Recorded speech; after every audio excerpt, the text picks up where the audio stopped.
Era uma sexta-feira 13 quando a polícia chegou no pátio do Colégio Estadual Vinícius de Moraes, em Campo Mourão, Paraná. As paredes, pintadas de verde-menta e com azulejos brancos, davam ao local um ar calmo. As estruturas da instituição de ensino eram simplórias, mas bem preservadas. No fundo do pátio, havia uma área de terra com hortas, onde verduras e hortaliças eram cultivadas para serem usadas na cantina da escola, como parte da merenda. Parecia uma escola acolhedora e tranquila, mas dentro de seus muros, um terrível segredo foi revelado. Ao notar que uma fossa desativada havia sido aterrada, a polícia solicitou que a terra fosse retirada do local. Durante o processo, foram encontrados ossos de 2 corpos. Corpos que haviam sido incinerados e espalhados pela horta. Daquela fossa séptica, foram retiradas partes do crânio, da costela, ossos do braço e da arcada dentária de 2 adolescentes. O mistério do desaparecimento das estudantes estava apenas começando. Esse é o caso Maníaco da Fossa. Alô, olá, alô, vai tudo bem? Bem-vindos ao Café com Crime, o podcast onde você pode ser o aficionado por crimes reais que você é, sem julgamentos. Eu sou a Esté Zorubi, ou Dona Café, como preferir, e hoje vamos falar de um crime que aconteceu na primeira década dos anos 2000 no Paraná. Em um período aí de 2 anos, 2 estudantes desapareceram de um colégio em Campo Mourão, deixando suas famílias completamente desoladas. Quando os ossos humanos são encontrados na fossa da escola, o caso ganha contornos que chocaram toda a cidade. Este episódio foi uma sugestão dos ouvintes @LucasPTupinambá, @CauãFernandoRibeiro, LalaMiosso, @_JulisOliveira e @BiaBerbete. Às vezes o arroba de vocês são difíceis de ler, mas é isso. Obrigada a vocês pela sugestão. É um caso que realmente, assim, pelo menos me deixou desconfiando de tudo e de todos. Mas antes de ir pra história, não deixe de seguir a gente aí na plataforma onde você tá ouvindo, ative as notificações para não perder nenhum episódio novo e, se puder, deixe sua avaliação também. Parece pouco, mas pra Dona Café aqui e pra toda a equipe, isso é tudo e ajuda muito no crescimento do podcast. E se você gosta muito dos nossos episódios aqui no Café com Crime, saiba que você pode escutar ainda mais histórias. Todo mês eu lanço um episódio exclusivo para os apoiadores e este mês, por exemplo, janeiro, eu lancei, o mês passado, né, no caso, eu lancei o episódio sobre a Didia Cardoso. É uma história, assim, que te deixa... É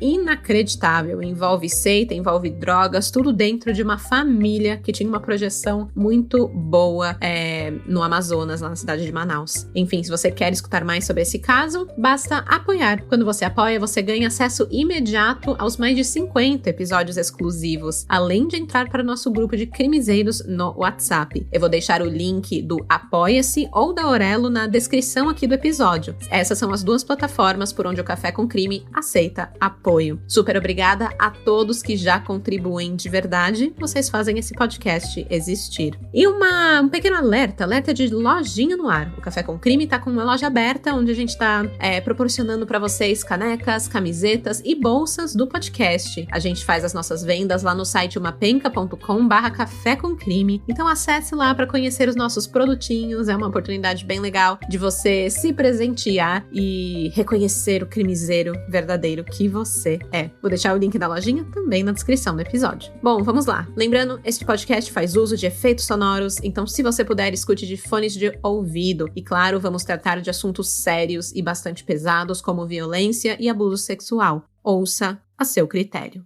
E com isso, bora começar do começo?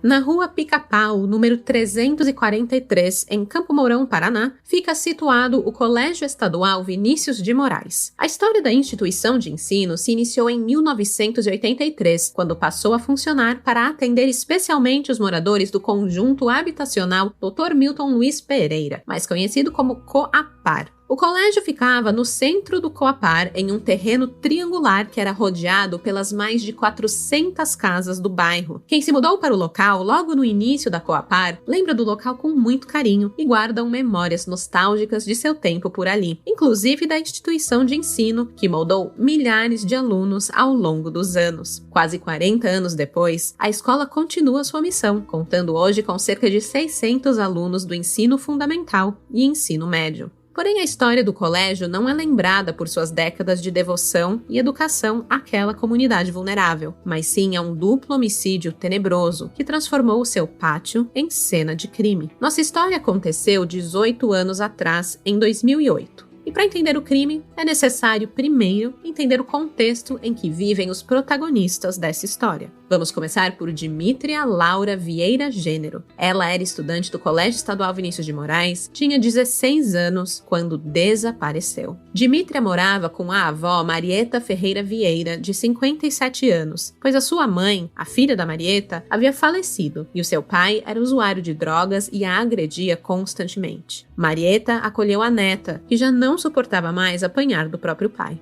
Como vocês podem perceber, a infância, a juventude ali da Dimítria não foi nada fácil. E para Marieta, na verdade, também foi uma certa alegria ter a neta por perto. Depois de ter perdido a própria filha e também o marido, era viúva há 6 anos, ter a neta em casa era como ter algo pelo qual ainda viver. Era como respirar ar puro novamente. Claro que nem tudo eram mil maravilhas. A avó não tinha muitas condições financeiras, era aposentada e podia oferecer apenas uma vida simples para Dimétria. Por isso mesmo, a garota cursava a 8ª série numa escola pública. Marieta e Dimítria ainda conviviam com Luciana Vieira, filha de Marieta e tia de Dimítria. Foi ela responsável por trazer um pacotinho de alegria para a dona Marieta, um novo netinho. E o namorado dela, conhecido como Ivan, mas que se chamava na verdade Raimundo Silva, se tornou uma figura bastante presente na vida de Dimétria, talvez suprindo aí a falta de uma figura paterna, já que o pai de Dimétria não era referência em nada para ela. E Raimundo era experiente nesse quesito, pois antes de ter um filho com a tia Luciana,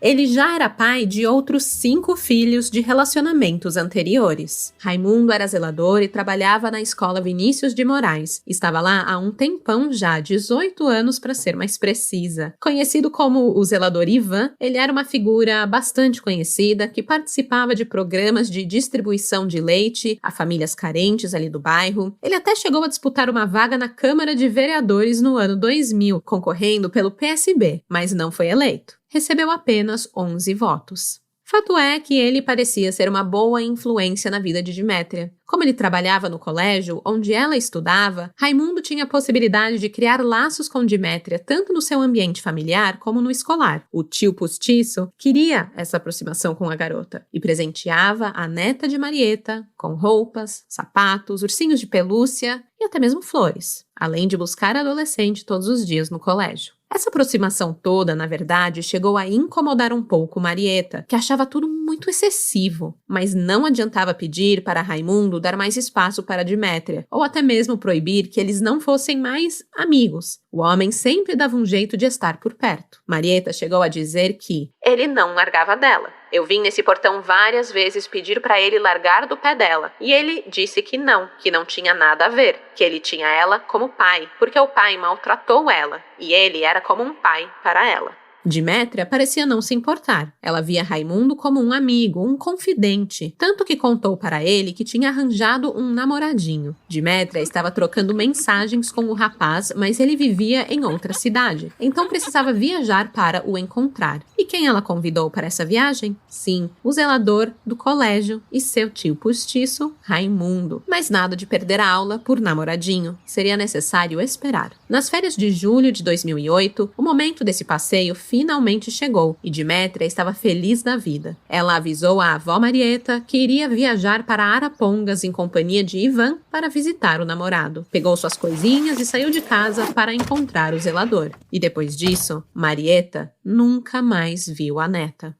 A avó levou o caso para a polícia, fez o boletim de ocorrência de desaparecimento de Dimétria Laura Vieira Gênero e a polícia passou a investigar. Segundo o delegado José Aparecido Jacovós, Raimundo explicou que Demétria havia fugido com o namorado para São Paulo, capital. O zelador chegou a ser indiciado por induzir a menor a fugir por subtração de incapaz, né? Mas o caso acabou encerrado quando, meses depois, Demétria enviou mensagens de texto para sua família dizendo que estava bem. Ela inclusive compartilhou a notícia de que era mãe de uma criança. Marieta agora era bisavó, né? Que alegria! Mas a Demétria também disse que ficaria por São Paulo com sua nova família. E foi isso. A família de Demétria informou a polícia sobre as mensagens recebidas, claro. E como elas vinham realmente do número de celular de Demétria, o caso foi dado como encerrado. Ela não era desaparecida. Mais tarde, em 2009, Demétria voltaria a mandar notícias para a família, dizendo que estava se mudando para a Itália. Algumas fontes dizem Espanha, mas acredito que foi Itália mesmo. Quem também recebeu tais mensagens de Demétria foi o seu confidente amigo tio postiço e zelador, Raimundo, com quem a garota aparentemente manteve contato nesse tempo todo em que ela estava supostamente desaparecida. A polícia havia encerrado o caso. Demétria tecnicamente não estava sumida, apesar do vazio constante que Marieta sentia dentro de casa. Com o coração apertado de saudades, mas sem ter muito o que fazer para reencontrar a neta, Marieta seguiu com a vida. O relacionamento de Raimundo com Luciana chegou ao fim logo. Durou apenas 3 meses. Mas Marieta era grata. Pelo menos desse relacionamento surgiu o fruto, o seu novo netinho, que dava à sua vida, marcada por perdas, novas cores e alegria. Os amigos da escola e do bairro de Demétria também seguiram como puderam, mas não deixaram de expressar a falta que a garota fazia. Alguns deixavam recados para ela nas redes sociais. Na época era o Orkut, talvez ali com a esperança, né, de que aqueles scraps, aqueles posts chegariam até Demétria e que ela talvez finalmente responderia. Vou ler alguns que se encontravam no mural dela. Por que você sumiu? Poxa, você faz muita falta pra gente. Pra mim, saudade demais, minha pequenina. Me bateu uma saudade de você. Aparece. Saudades de você, meu diminutivo de emo. Mensagens de carinho, súplicas para ela voltar de onde quer que ela estivesse. E lembranças de seus tempos juntos. Na foto de perfil do Orkut, Demétria aparecia com seus cabelos pretos carregados, uma franja sobre a testa contrastando com sua pele bem branca. Com a câmera naquele ângulo bem início dos anos 2000, sabe? Alta e angulada para baixo, o rosto meio de perfil, na melhor das poses emo. Quem nunca, né? Quem tem mais de 30 anos vai saber do que eu tô falando. Eu mesma tenho várias fotos nesse exato ângulo. Bons tempos de Orkut. A Demétria era assim, querida pelos amigos, emuxinha, queridinha da vovó. E desaparecida, aos 16 anos. Sua história, porém, tomaria um novo contorno 2 anos depois, em 2010, quando outra aluna do Colégio Estadual Vinícius de Moraes também desapareceu.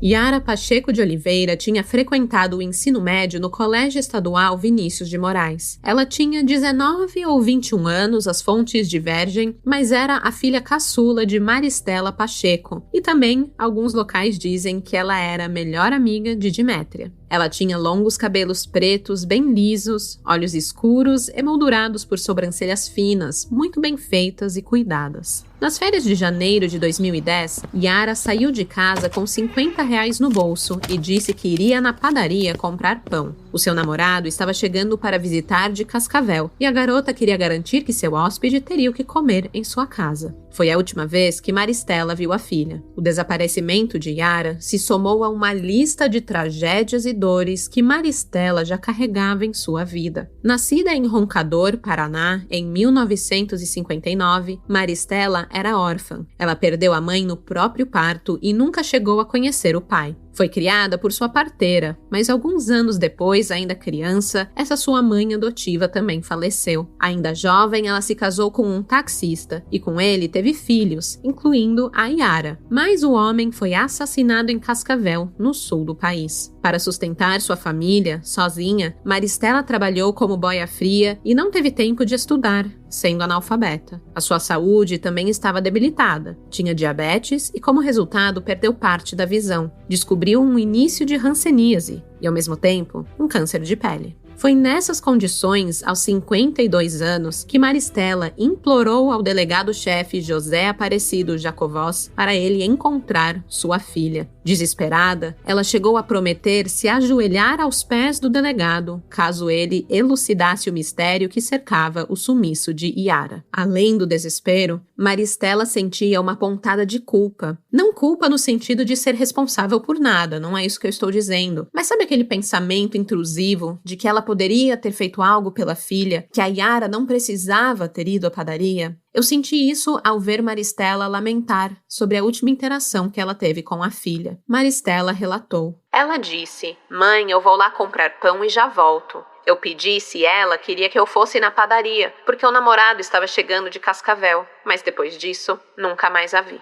Ai, gente, sério. Tanto a Marieta como a Maristela tiveram uma vida tão carregada e cercada de eventos trágicos para ainda perderem mais uma pessoa, a filha, a neta. Elas já não tinham sofrido bastante, sabe? Me doeu muito o coração conhecer a história delas. Enfim, janeiro passou, fevereiro seguiu, março se foi. E nada da polícia dar notícias sobre Yara. Mas um fato curioso chamou a atenção do delegado José. Raimundo, o zelador do colégio, também se fez presente após o sumiço de Yara. Pois sim, ele também conhecia a adolescente. Amigo de todos os estudantes da escola, Raimundo fazia o papel do zelador boa gente. A sua missão era limpar e zelar pela escola, mas ele também dava aquela puxada ali nos alunos mais bagunceiros quando precisava e até aconselhava os que precisavam de um pouquinho ali de palavras, né, para acalentar o seu coração adolescente. E foi assim, com jeitinho e com lábia, que ele se aproximou das duas amigas, a Yara e a Dimítria. O Raimundo, ele também chegou a abordar Maristela, oferecendo ajuda para procurar pela menina, e ele se aproximou de sua família, passando recados sobre a situação toda. Inclusive, um dia após o desaparecimento de Yara, o zelador foi até a casa da família e deixou uma peça de roupas da garota com eles. A Maristela, Ivan disse que Yara havia viajado e esqueceu a roupa na casa dele. Maristela contou. Minhas 3 filhas estudaram no colégio onde ele era porteiro, e eu sempre conversando com ele. Ele sempre falando que se eu precisasse de ajuda dele para descobrir onde ela estava, ele ajudava.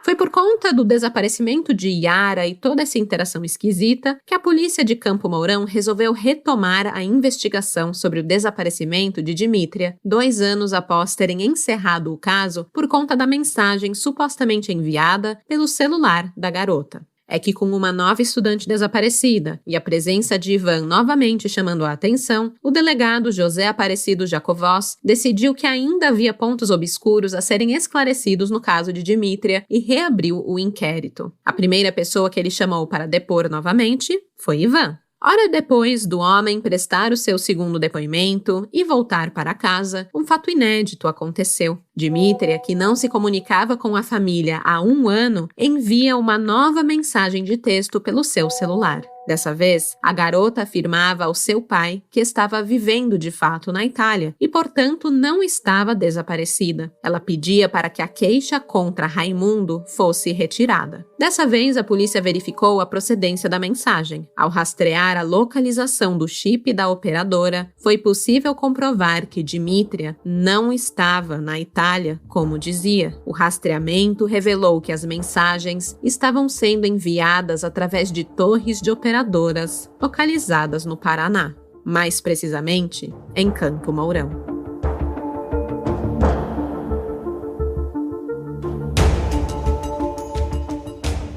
Será que Dimítria estaria de fato em Campo Mourão? Será que ela nunca tinha ido embora? Simplesmente resolveu se esconder da família por algum motivo desconhecido pela polícia? Apesar de parecer uma alternativa bastante improvável, era necessário tirar a prova. A polícia orientou o pai de Dimítria a responder a mensagem. Nela, ele foi orientado a fazer 3 perguntas para a garota, da qual só ela conheceria as respostas.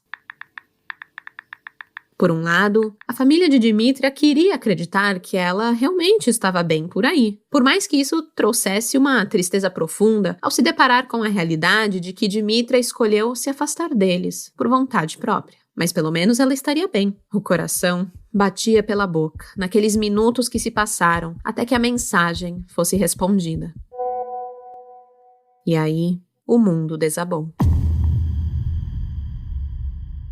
As respostas dadas não correspondiam à verdade. Aquela pessoa digitando não poderia responder algo que só Dmytria saberia, pois não era Dmytria que se comunicava com a sua família.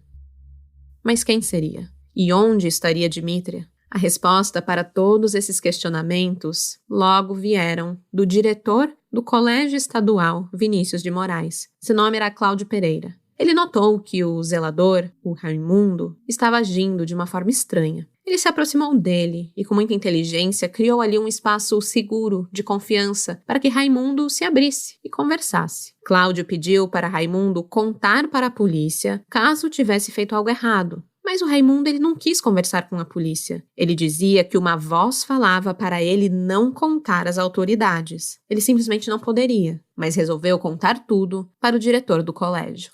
Cláudio ligou em seguida para a polícia e revelou as confissões do zelador, que contou ao diretor que encontrou o corpo de uma adolescente na escola. Seria a aluna que estava desaparecida há mais de 2 anos, a Dmytria. Após fazer a confissão enigmática ao diretor do colégio, Raimundo fugiu. Sabendo que as mensagens partiram de um telefone situado em Campo Mourão e tendo diversos indícios que levantavam suspeitas sobre Raimundo, a Polícia Civil pediu à Justiça uma ordem de busca e apreensão na casa dele. O Raimundo, na verdade, residia há 15 anos dentro do Colégio Estadual Vinícius de Moraes. Era uma sexta-feira, 13 de agosto de 2010, quando a polícia chegou no pátio do colégio e encarou a casa pequena onde Raimundo vivia ali no fundo. Era simplória, mas bem arrumadinha. A metade de cima era pintada de verde-menta, a cor do colégio, e a outra metade coberta de azulejos brancos. A casinha era rodeada por um quintal de terra com hortas, as verduras dali, inclusive, eram usadas na cantina do colégio, como parte da merenda. Do lado de fora parecia um lugarzinho tranquilo,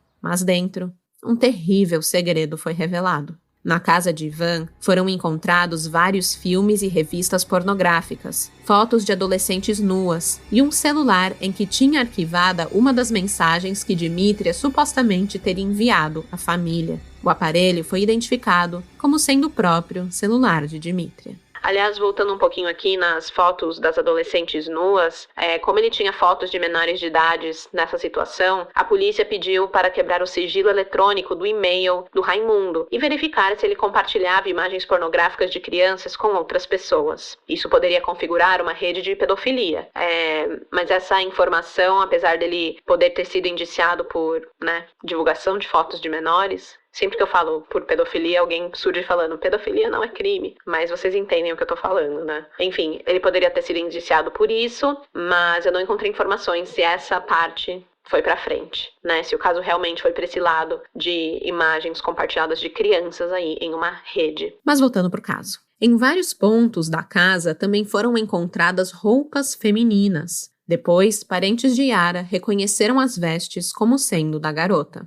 Com a atenção redobrada, os investigadores começaram a focar nos pequenos detalhes da casa e do terreno. Qualquer coisa que poderia mostrar onde Dmytria e Yara poderiam estar. Foi do lado de fora da residência que veio a resposta. No quintal havia uma fossa desativada e notaram que ela tinha sido aterrada. Foi solicitado então que a terra fosse retirada do local. Durante o processo, foram encontrados ossos de 2 corpos que haviam sido incinerados. Daquela fossa séptica foram retiradas partes do crânio, da costela, ossos do braço e da arcada dentária. Há indícios de que as vítimas foram esquartejadas antes de serem jogadas na fossa.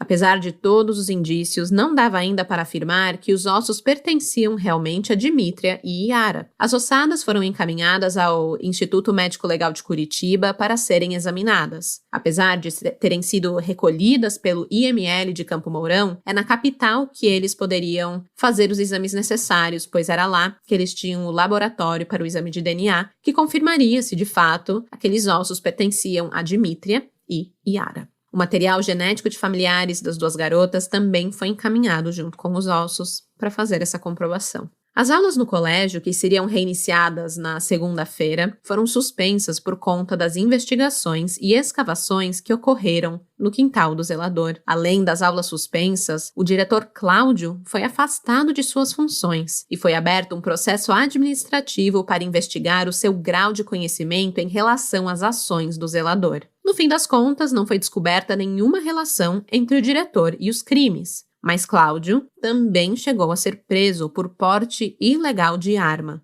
Ele pagou fiança e foi liberado. Pais, alunos e moradores ali da Coapar simplesmente não podiam acreditar que aquilo estava realmente acontecendo. Assustados com o caso, os pais de alunos prometeram não mandar mais os filhos para a escola na volta às aulas após as férias. Ninguém conseguiria ficar tranquilo de ter os filhos estudando, basicamente na cena de um crime. É compreensível, né? Para a dona de casa Maria dos Anjos de Carvalho, ela conta que a escola era como uma segunda casa para os seus 2 filhos. Depois disso, vou transferi-los de escola. Como ninguém percebeu o comportamento estranho deste caseiro, ao ponto dele matar 2 pessoas e ninguém ver nada? Raimundo, que sempre esteve perto da família das vítimas e do processo, por ora também tinha, ele próprio, sumido. Era hora de encontrar o zelador. Ainda naquela sexta-feira, o delegado José Aparecido Jacovós logo recebeu a informação de que Ivan estaria na casa de um de seus filhos, que ficava a cerca de 90 quilômetros de Campo Mourão, no município de Sarandi, em Maringá. Uma equipe foi enviada para o local para ficar de campana. Depois de Ivan passar a manhã e o dia escondido em um matagal ali na região, por volta das 9 da noite ele foi para a casa do filho pegar uma marmita. Neste momento, ele foi preso e não ofereceu resistência à prisão. Ivan foi transferido para a delegacia de Campo Mourão e foi colocado em uma cela separada, junto com outros 4 detentos acusados de estupros. De relacionamentos anteriores. Ao ser interrogado, Ivan contou com frieza e muitos detalhes o que realmente havia acontecido com as 2 estudantes. Depois de escutá-lo, o delegado José Aparecido Jacovós declarou: "É um assassino cruel, bastante frio, conta com detalhes, e nós temos certeza de que se ele não fosse preso agora, faria outras vítimas."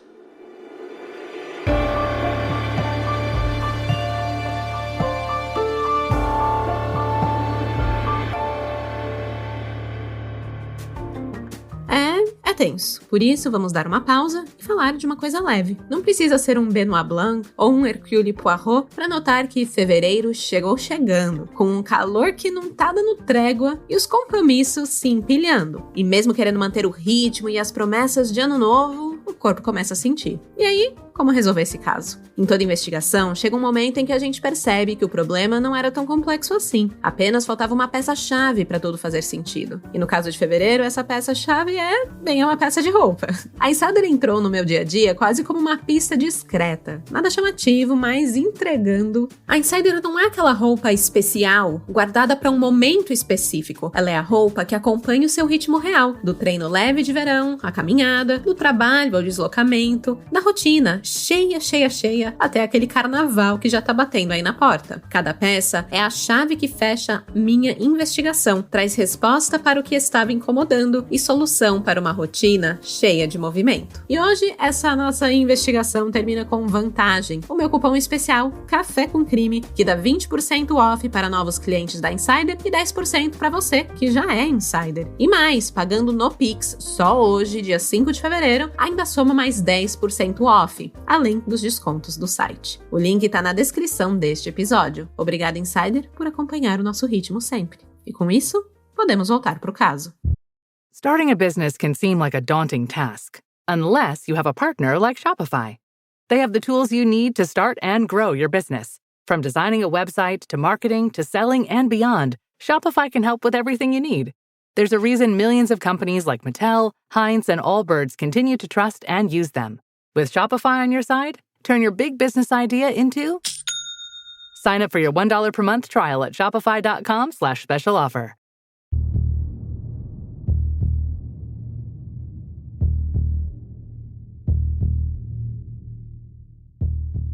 Raimundo Gregório da Silva raramente usava o próprio nome. Ali, na comunidade, no Coapar, ele era mais conhecido como Ivan, e depois dos seus crimes, ganhou o apelido de Ivan o Terrível, ou Maníaco da Fossa. Ele era um homem de 52 anos, que pelos últimos 18 havia se dedicado ao Colégio Estadual Vinícius de Moraes. Lá, não era apenas o seu local de trabalho, como também o local de sua moradia e o lugar onde mantinha a maior parte de suas interações sociais. Ele cuidava dos alunos no recreio e vigiava os portões na saída. Uma auxiliar de serviços gerais do colégio, chamada Maria de Lourdes da Silva, trabalhava lá por mais de 20 anos, ou seja, conhecia Raimundo, ou o Ivan, como ela chamava, por quase 2 décadas. Sobre ele, Maria afirmou: Nunca percebi nada de anormal com ele. A única atitude estranha é que ele não gostava que passasse próximo da casa dele. Não sei o motivo, mas o deixava irritado. Para o chefe do Núcleo Regional de Educação, João Luiz Conrado, o zelador era um cara gente boa, que não levantava suspeitas. Ele lembrou: Raimundo era uma pessoa prestativa. Por algumas vezes foi em minha casa fazer serviços de instalação elétrica e encanamentos. Era assim, as pessoas abriam as portas de sua casa e convidavam Raimundo para entrar.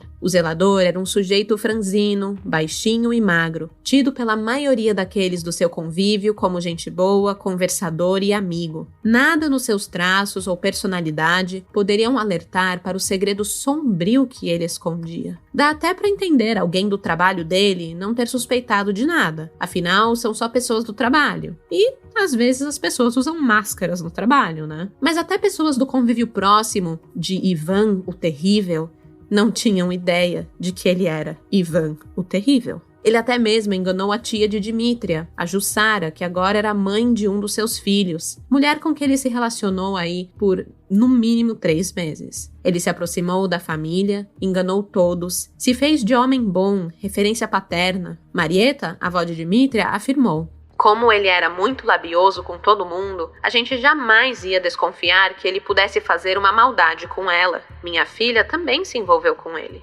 Maristela, mãe de Yara, também foi pega de surpresa. Ela tinha visto Ivan quase que diariamente, por anos e anos, sempre batendo papo com ele quando levava suas 3 filhas ao colégio a cada manhã. E quando Ivan se aproximou dela após o sumiço de Yara oferecendo ajuda, gente, ela acreditou que aquele homem poderia a ajudar na maior inocência. Como o delegado disse, Ivan se mostrou um assassino cruel e bastante frio. E, infelizmente, não foi a primeira vez que ele abusou de mulheres. Segundo o delegado Jacovós, ele havia tentado assediar outras meninas, mas a família o afastou e não possibilitou então que ele fizesse outras vítimas.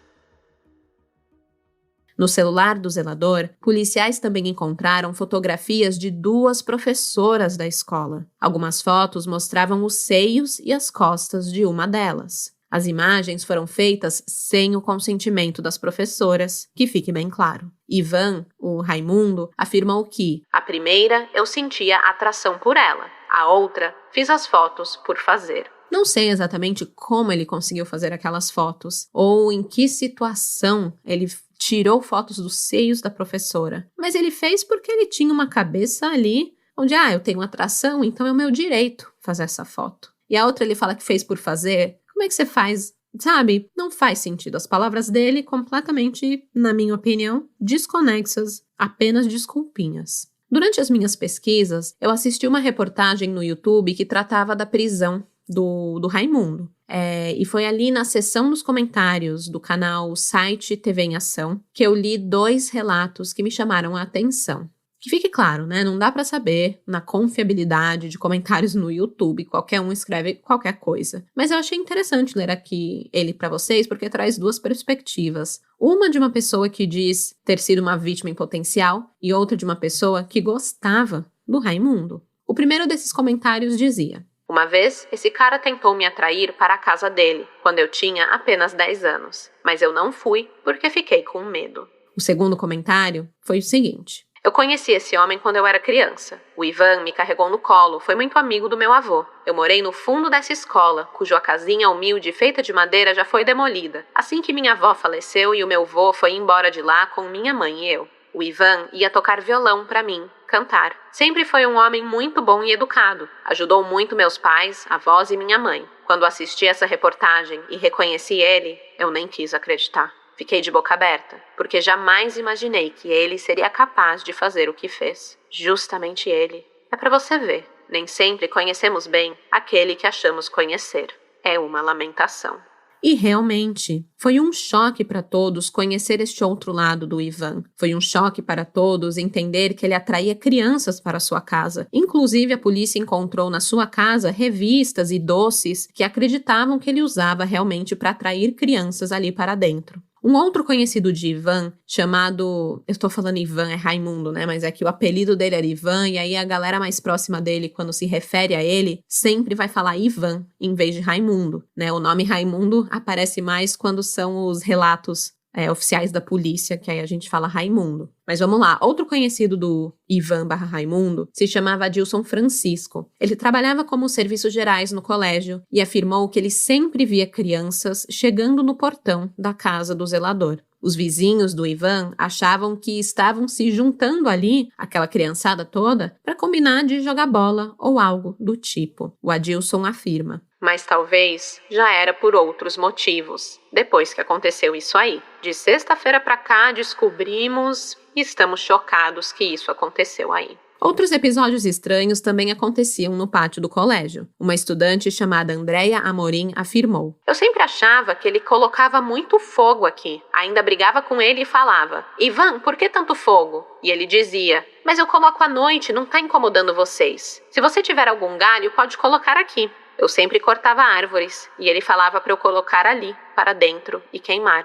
Ele sempre me ajudava a colocar os galhos. E a gente nunca desconfiava. Ele sempre colocava depois da meia-noite. O fogo, ali mesmo no pátio da escola, foi o mesmo que consumiu os corpos de Dimítria e Yara. E a pergunta que não quer calar é, por quê? O que levou o zelador do colégio, simpático, a matar 2 alunas, de quem ele era próximo, e se tornar Ivan o Terrível, ou o maníaco da fossa? Segundo o depoimento do Raimundo, ele disse que era apaixonado por Dimítria. Sim, ele, que na época namorava a tia de Dimítria, estaria apaixonado pela adolescente. Quando a garota confidenciou a ele que queria ir encontrar um namoradinho em São Paulo, Raimundo não gostou nada disso. Foi tomado por ciúmes incontrolável e elaborou um plano. Como ele disse, foi uma bobeira. O Raimundo disse para Dimítria que sim, levaria ela a São Paulo, mas pediu para que ela passasse a noite na casa dele e seguiriam viagem na manhã seguinte. Durante a noite, ele serviu refrigerante com tranquilizantes a Dimítria. E quando ela finalmente dormiu um sono profundo, ele deu uma marretada na sua cabeça. Na manhã seguinte, Raimundo teria enrolado o corpo em um lençol e enterrado na horta da escola. Após um ano, ele ficou sabendo que o colégio passaria por reformas e então desenterrou o cadáver, fez uma fogueira e queimou os ossos. E então jogou as cinzas na horta e o restante foi jogado na fossa através de um cano de PVC. Como o crânio não passava, ele quebrou com marretadas e jogou os pedaços na mesma fossa. E, gente, o fato de que ele jogou as cinzas da estudante na horta, em cima dos legumes e das hortaliças, tudo dali que era usado para alimentar os estudantes da escola, é demais, né? Ele usou o corpo da garota como adubo, basicamente. É assim, sério, não dá. No caso da estudante Yara Pacheco de Oliveira, o zelador contou que antes dela ser morta, Yara teria pedido dinheiro para comprar crack. E eu já vou avisar aqui que a história que ele conta não tem muito pé nem cabeça, porque eu não encontrei nenhuma informação que pudesse sustentar essa tese de que Yara era usuária de drogas. Por tudo que Maristela, a sua mãe, conta, né, e as outras pessoas ao seu redor também relatam, isso simplesmente não se sustenta. O que Raimundo afirma é que naquela noite ele disse que só daria dinheiro para ela caso Yara aceitasse manter relações sexuais com ele. Sexo em troca de dinheiro. Ela teria aceitado, eles cumprem o trato e após a transa, Raimundo joga o dinheiro no chão. Quando Yara se abaixa para pegar, Ivan dá uma marretada em sua cabeça. Por quê? Não tem motivo. Simples assim. Depois, em uma outra versão, ele diz, essa versão aos jornalistas, ele fala que matou para se defender.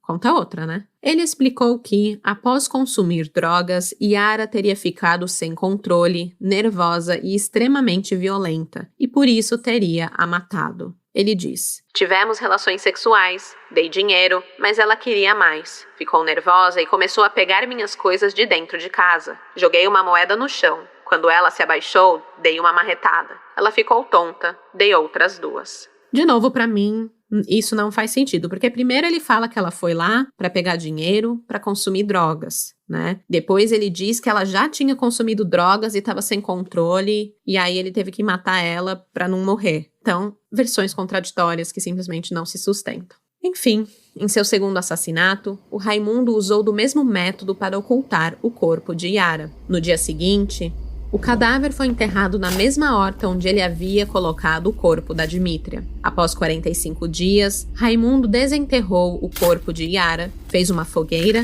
queimou os ossos, jogou as cinzas na horta, usada pela cozinha da escola, e o restante da ossada jogou na fossa. Da mesma forma como fez com Dmítria, ele também precisou quebrar o crânio de Yara a marretadas para que pudesse passar pelo cano de PVC da fossa. Tudo isso ele conta sem um pingo de emoção em uma coletiva de imprensa. Segue aqui um trecho da coletiva na voz do próprio Raimundo. Essa é a sua confissão. A Dmítria, ela tomou um calmante que eu dei para ela dormiu. Daí eu dei uma marretada na fonte e fiz o buraco lá no canto. Matou ela na sua cama? Na minha cama. E daí depois desenterrou? Daí eu enterrei ela com 1 ano. Eu desenterrei, só tava os ossos, né? Daí eu peguei, queimei, certo que os ossos vai derreter. Daí eu joguei pelo buraco do cano. E a outra jovem? Daí a outra, da mesma forma, ela foi perto da porta do banheiro lá. Na hora que ela foi para pegar o dinheiro, eu peguei, peguei a marreta e dei uma marretada nela. Enrolei no lençol, no mesmo lugar que estava a Dmítria. Enterrei ela, passou uns 40 dias, tirei, aí fiz a mesma coisa. Queimou? Queimei, aí põe dentro da fossa. Aos jornalistas, Ivan confessou novamente, assim como tinha feito com o delegado, os 2 crimes, e ele ainda afirmou que a polícia nem precisava gastar tempo e dinheiro com os exames de DNA, pois ele mesmo estava confirmando que aquelas ossadas eram das 2 estudantes desaparecidas. Frio, ele disse que sentiu remorso diante dos fatos e que um dia esperava que as famílias o perdoassem, dizendo que Deus perdoava todo mundo, então, por que não perdoaria também ele? O zelador disse ainda que guardou roupas de Dmítria como recordação. Dela, só queria a amizade. Sinto muita falta dela. Estou arrependido do que fiz. Algo que chamou a atenção da polícia na confissão de Ivan foi que ele deu 2 versões sobre o que teria feito com os ossos das vítimas. Uma hora ele dizia que enterrou na fossa e outra hora que colocou no forro do colégio. Por isso mesmo, dias depois, a polícia fez uma segunda diligência na escola. Dessa vez, encontrou um saco plástico e um vasilhame com ossos e tecido humano em decomposição, além de uma sacola com revistas pornográficas e um par de chinelo feminino número 3536. Tudo isso estava escondido no forro da escola, em cima das salas de aula do 4º pavilhão do colégio, distante apenas 300 metros da fossa. É importante lembrar que o Raimundo, tinha total domínio de toda a escola. Quando as pessoas saíam, voltavam para suas casas, era lá que ele passava a noite. Ele ficava sozinho, naquele terrenão. E por sei lá qual motivo, 2 meses antes das ossadas serem encontradas em agosto de 2010, ele resolveu tirar os ossos que estavam ali enterrados na horta e parte na fossa, colocar num saco plástico e caminhar 300 metros, entrar por uma abertura do forro de um dos banheiros e depositar o material ali. Imagina você estar estudando com restos mortais por cima da cabeça? Que loucura, né? E Ivan esclareceu que foi isso mesmo. Ele contou que escondeu os ossos no forro da escola por loucura.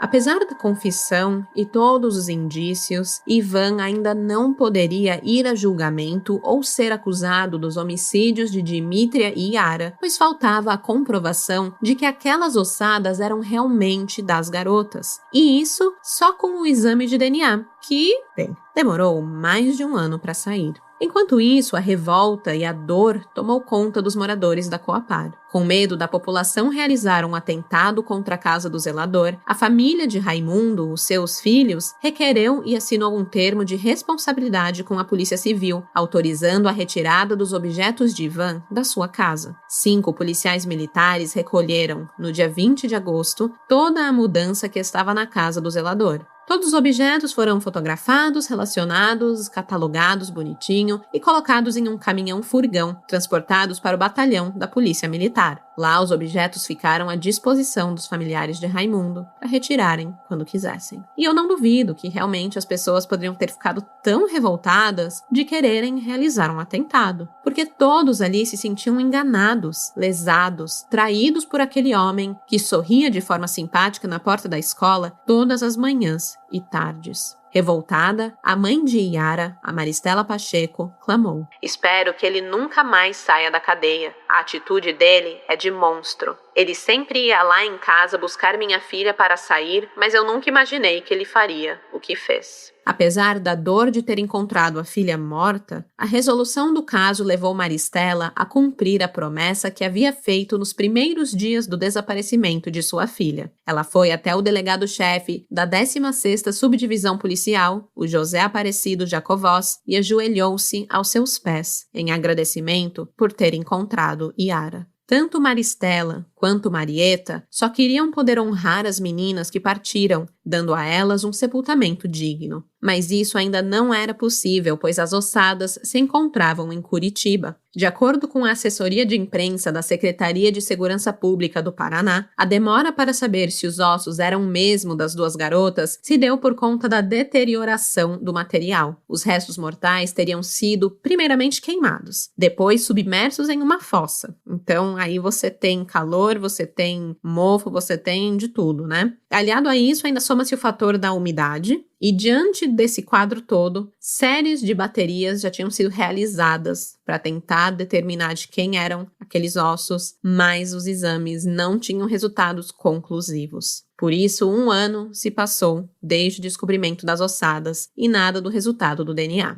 Essa demora toda virou um grande drama, né? Porque para a família, elas já tinham passado ali pela agonia e pela dor, né, de terem se chocado e chorado tanto frente à brutalidade desses assassinatos da Yara e da Dmítria, e agora elas se viam realmente adoecendo pelo constrangimento, pela humilhação de ter que esperar e não poder enterrar as pessoas que elas amavam. A Marieta expressou: Não tenho nem palavras. Não está sendo fácil. Eu me agarro em Deus todos os dias para que me dê forças. A situação é difícil. Essa lentidão dos exames também aumentou a angústia de Maristela, mas ela não ficou parada aguardando, foi no banco, pegou um empréstimo e usou o tempo de esperar para construir um túmulo para a filha. Ela afirmou: Já pus a corda em meu pescoço, mas desisti. Estou morrendo aos poucos. Quero viver a tempo de enterrar minha filha junto ao pai dela. No dia 24 de novembro de 2011, a espera finalmente cessou. O Instituto de Criminalística de Curitiba divulgou o resultado dos exames de DNA e finalmente confirmou que, de fato, as ossadas pertenciam às estudantes Dmítria Laura Vieira Gênero e Yara Pacheco de Oliveira. Conforme o Instituto de Criminalística, foi necessário a utilização de 4 técnicas diferentes de extração, 16 tentativas, para conseguir chegar ao resultado final, e foram gastos R$13 mil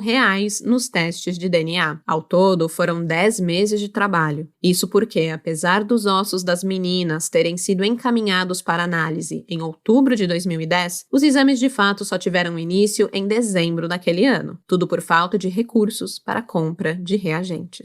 É um procedimento bastante técnico, claro, mas o seu resultado foi capaz de fazer o mundo de Maristela desabar mais uma vez. Ao mesmo tempo em que ela lutava pelo resultado dos exames, ela não queria receber a confirmação de que se tratava mesmo da sua filha. Ela disse: Eu precisava saber se era a Yara, mas quando fiquei sabendo que era mesmo, não quis acreditar. No fundo, ainda tinha esperanças de que ela estivesse viva por aí. E por fim, o restante das ossadas foram devolvidas às famílias para que as vítimas fossem sepultadas. As estudantes e amigas Yara e Dmítria encontraram sua morada final no cemitério municipal São Judas Tadeu, em Campo Mourão. Dmítria teve o enterro sem velório, com a presença de membros de sua família apenas. Já Yara foi velada em uma das salas do Prever por quase 4 horas. Era um desejo de Maristela, que esperou quase 1 ano por aquele momento. Na sala, ela se alternava em momentos de calma e de desespero, emoção e fúria por permanecer sem entender os motivos do bárbaro crime que tirou a vida de sua filha.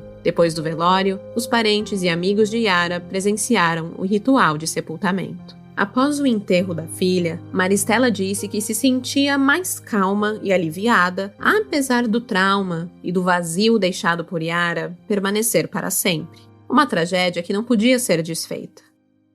Mas a partir daquele momento, o foco de Maristela seria outro, o da justiça.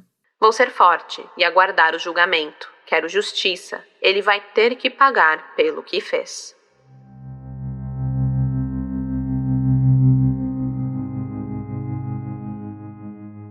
Raimundo Gregório da Silva, o Ivan Terrível, ou o Maníaco da Fossa, ficou preso na delegacia de Campo Mourão preventivamente até os exames de DNA confirmarem a identidade das ossadas. Só então ele pôde ser indiciado e passou a responder pelos crimes de duplo homicídio qualificado. Seu julgamento ocorreu no dia 23 de setembro de 2014. O julgamento foi fechado ao público e à imprensa. Apenas familiares das vítimas e pessoas previamente cadastradas tiveram acesso ao Salão do Fórum de Campo de Mourão. As famílias chegaram bem cedo de manhã para assistir ao júri popular, vestidas com camisetas que estampavam o rosto de Yara e Dmítria. A polícia militar bloqueou o trânsito próximo do fórum para evitar manifestações. Mas a manifestação da família veio naturalmente, com Marieta afirmando: A saudade de Dmítria ainda dói muito. Já se passaram 6 anos e a minha vida é chorar. Quero que seja feita justiça. Maristela sabia que o momento mais difícil do julgamento seria encarar aquele rosto familiar que havia matado sua filha. Mas o fez com coragem, tendo a certeza de que, se não fosse o desaparecimento da minha filha, talvez ele teria matado mais pessoas. O assassino confesso das 2 estudantes tentou justificar os crimes, alegando que nunca tinha recebido o carinho dos pais. Raimundo afirmou: Sempre fui rejeitado. Estou arrependido e peço perdão às famílias da Yara e da Dmítria. 15 horas após o início do júri, a sentença foi lida pelo juiz Fabrício Voltaré. O maníaco da fossa, Raimundo Gregório da Silva, foi condenado a 17 anos e 6 meses pela morte de cada uma das jovens. A pena foi acrescida em 18 meses pela ocultação e destruição dos cadáveres das vítimas. Sua pena total foi de 36 anos e 6 meses. Vestida com uma camiseta que trazia a estampa de uma foto da filha, Maristela Pacheco disse que a decisão do júri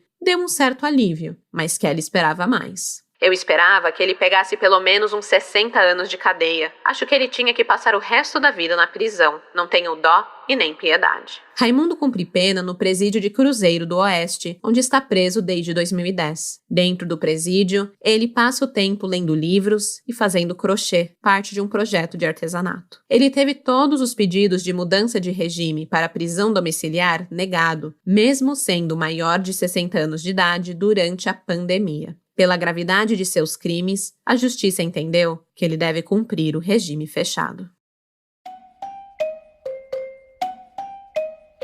E este foi o caso Maníaco da Fossa, uma história que evidencia a dor e o sofrimento de uma família em meio às burocracias de uma tragédia. Para mim, o mais difícil foi ver como o Raimundo, o Ivan, ele se escondeu à plena vista. Ele era visto por todos como simpático, gente boa, mas era simplesmente o lobo em pele de cordeiro. Foi ele o responsável por tirar da avó Marieta o seu bem mais precioso, assassinou sua neta. E como uma ironia do destino, foi também ele o responsável por devolver a ela qualquer senso de alegria após a sua perda, uma nova vida, o seu netinho. Eu fiquei pensando muito nisso. Ele tirou uma vida e deixou outra, e eu não consigo, nem mesmo os roteiros cinematográficos mais sádicos poderiam gerar conflitos emocionais tão dilacerantes como este vivido por Marieta. Enfim, eu vou postar imagens do caso na quinta-feira, amanhã, lá no Instagram e no Twitter também. Sigam aí, a gente é o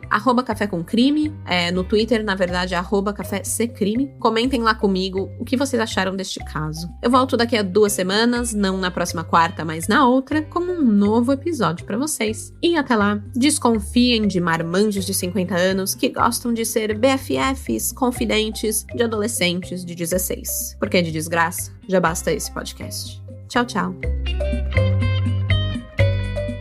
Esse episódio conta com pesquisa, roteiro, produção e apresentação minha, Stephanie Zorbi, com design de som de Luigi Calistrato. As fontes de pesquisa utilizadas neste episódio foram Gazeta do Povo, O Tempo, Terra, G1, Folha de São Paulo, O Globo, UOL, textos do blog do jornalista Dilmércio Dalef e documentos do Tribunal de Justiça do Paraná.